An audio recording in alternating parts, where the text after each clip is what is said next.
कोई 4 व्हीलर कर लो बेटा, बेहोश हो जाओगे रास्ते में। तो बेटा मेरा कॉन्फिडेंस में बोलता है कि नहीं पापा ठीक कर देंगे, मुझे बहुत आराम है, आराम हो रहा है, आराम लग रहा है। अब बच्चा मेरा फिर अभी उसको कैसे कॉन्फिडेंस में लिया वो समझ में नहीं आया, गुमराह कर दिया मेरे बच्चे को। नमस्कार दोस्तों, आप देख रहे हैं क्राइम रिपोर्टर 24। आजमगढ़ जिले के मार्टिनगंज तहसील क्षेत्र के अंतर्गत नंदाव रेवला ग्राम सभा में है।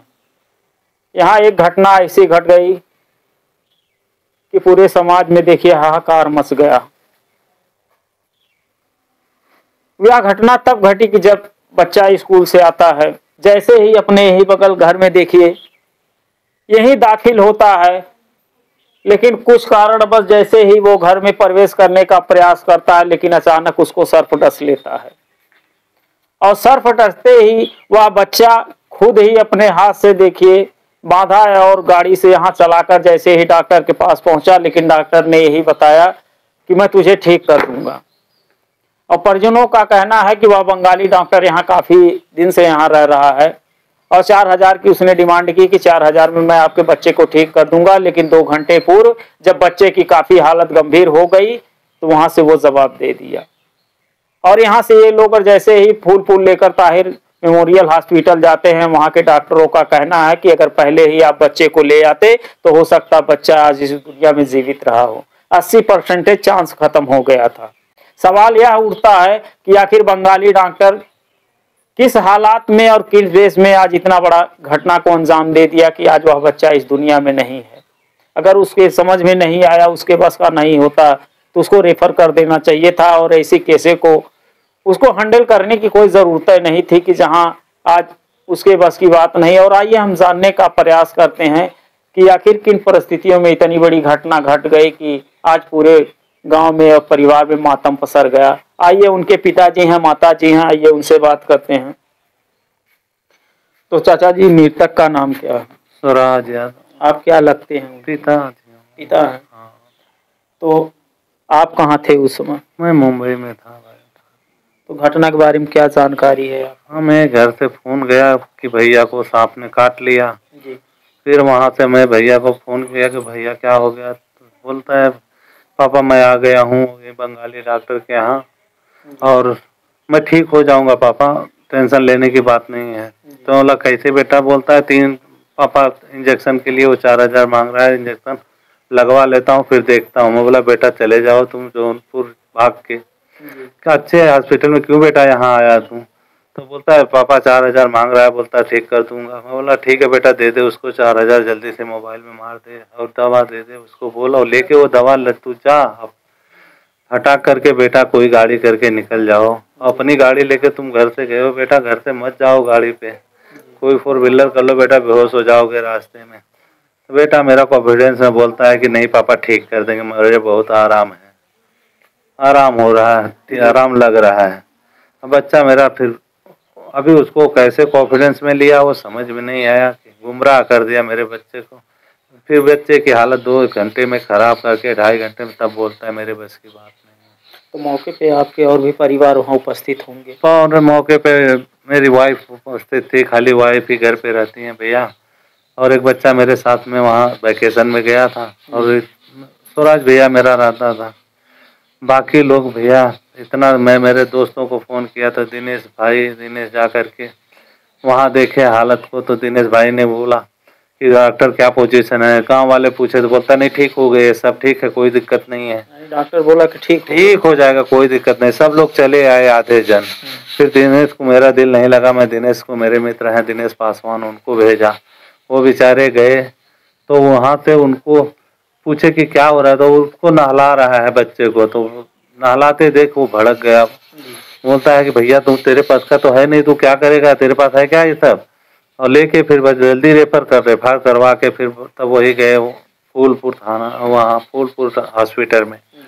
तो वहाँ भी शायद 10,000 रुपया के लोग बोल रहे हैं कि 10,000 स्कैनिंग करवा के दवा दिवा दिए, वो भी बोले 80% चांस खत्म है, आगे प्रेम डॉक्टर के यहाँ लेके जाओ, यानी ताहिर मेमोरियल वाले। हाँ। फिर क्या हुआ?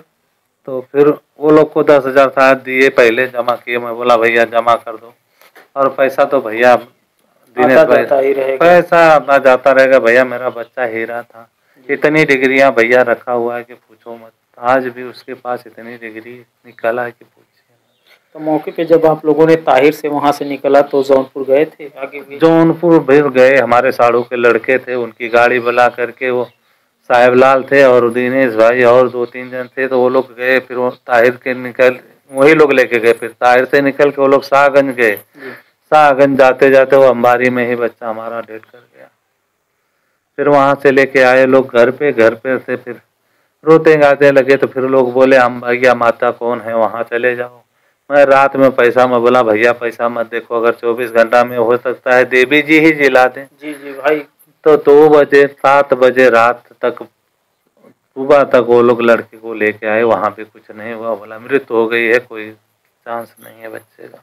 अभी आपने बताया कि जो बंगाली डॉक्टर इलाज कर रहा था वो रजिस्टर्ड है कि ऐसे? रजिस्टर नहीं है भैया। रजिस्टर कैसे हो सकता है भैया? खाली सदर में कोई एक रजिस्टर है, एक जौनपुर में ही रजिस्टर है। रजिस्टर क्या, सांप की दवा सब ये हल्का फुल्का कोई सांप जैसे कोई छू दिया, गोजर छू दिया, बिच्छू छू दिया, अनुभव से कर रहा था। डिग्रियां नहीं है भैया। डिग्री उनके पास होती तो क्या, वो देख के तुरंत रेफर कर देता। क्योंकि ये सांप 45 मिनट हौसला जी आए थे, बता रहे थे 47 मिनट का समय देता है, 48 नहीं। हमारा बच्चा तो 2.5 घंटा 3 घंटा जिंदा था।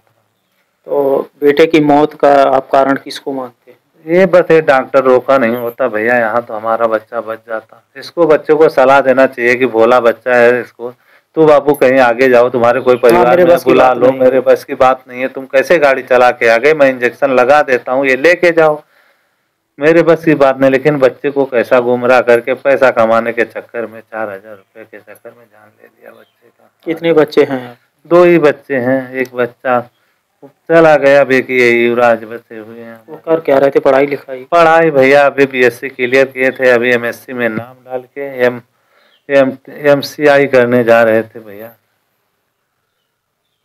तैयारियां भी कर रहे थे, बोले पापा एमएससी भी हो जाएगा, इस तैयारी भी करके कहीं न कहीं जॉब हो जाएंगे। जी हाँ दोस्तों, आइए देखिए मौके वारदात पे उनकी माता जी वहाँ उपस्थित थे। आइए उनसे जानने का प्रयास करते हैं।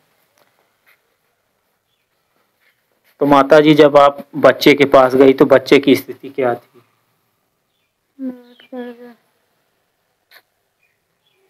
कुछ बात किए थे आपसे? हाँ बेटा ठीक है, मम्मी ठीक है, आराम होता, फिर लाला ना बोलना है। यानी उन्होंने कहा कि आराम है, लेकिन उसके बाद हालात बिगड़ गए। लगभग डॉक्टर के यहाँ कितने घंटे रहे होंगे आप लोग? अरे बंगाली डॉक्टर के यहाँ 2 घंटा लगा दिए। 2 घंटे लगा दिए? छोड़े में नहा में तो करें 2 घंटा बच्चा के हमने लगा दिया। यानी सर्फ काटा था, उसको नहलाकर वो अपने आप को साबित कर सिद्ध करना चाहता था कि मैं ठीक कर दूंगा। और दवा ववा कुछ? वो इंजेक्शन मारा, दवा लगाया, इंजेक्शन मारा बस। फिर जब हालत बिगड़ गई क्या बोले डॉक्टर? डॉक्टर बोला आगे ले जाओ फूलपुर। फिर आप लोगों ने क्या किया? लेके गई सब फूलपुर लेकर गई। तो आप अपने बच्चे आज तो इस दुनिया में नहीं है, तो दोषी किसको मानती हैं? के माने भैया, हमारा बच्चा ना हो तो के मानिए। डॉक्टर पहले बोला लगा हमारा बच्चा बच जाए। भाई अगर नहीं बस का था, नहीं उतना अनुभव था, तो इनको रिस्क नहीं लेना चाहिए था। और रिस्क लेके हमारा लाला ले जाना। तो न्याय के तौर पे आप क्या चाहती हैं? अरे हम का चाहे का बताएं, हमारा लाला चल गया ना, हमारा दिमाग काम करा था वो भैया। तो वो जो सांप काटा है वो सांप पकड़ा गया कि नहीं? नहीं भैया, मुरली वाला पकड़ के सांप ले गए ना हमारे लाला के। अच्छा, वो सांप पकड़ने वाले आए थे? कौन सा सांप था?